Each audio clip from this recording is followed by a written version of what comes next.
ಕುಕ್ಕೆ ಸುಬ್ರಹ್ಮಣ್ಯದಲ್ಲಿ ಬ್ರಹ್ಮ ರಥೋತ್ಸವದ ಸಡಗರ. ಚಂಪಾಷಷ್ಠಿಯ ಹಿನ್ನೆಲೆಯಲ್ಲಿ ರಥೋತ್ಸವ ನಡೀತಾ ಇದೆ. ಬ್ರಹ್ಮ ರಥೋತ್ಸವಕ್ಕೆ ಭಕ್ತ ಸಾಗರವೇ ಹರಿದು ಬಂದಿದೆ. ಬೆಳಗ್ಗೆ 6:57ರ ವೃಶ್ಚಿಕ ಲಗ್ನದಲ್ಲಿ ಬ್ರಹ್ಮ ರಥೋತ್ಸವ ಆರಂಭ ಆಗಿದೆ. 10 ದಿನಗಳಿಂದ ನಡೀತಾ ಇದೆ ಈ ಜಾತ್ರಾ ಮಹೋತ್ಸವ. ರಾಜ್ಯದ ಬೇರೆ ಬೇರೆ ಕಡೆಗಳಿಂದ ಸಾವಿರಾರು ಭಕ್ತರು ಆಗಮಿಸಿದ್ದಾರೆ.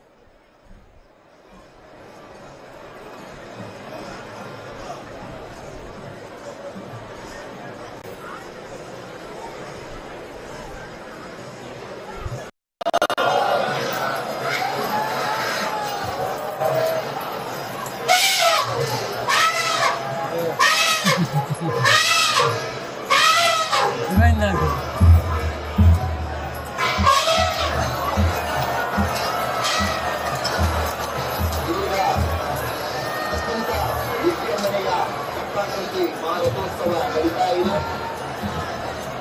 ನಾಡಿನ ಅತ್ಯಂತ ದೊಡ್ಡ ಬೆಟ್ಟಗಳಲ್ಲಿ ಒಂದಾಗಿರುವಂತಹ ಮತ್ತು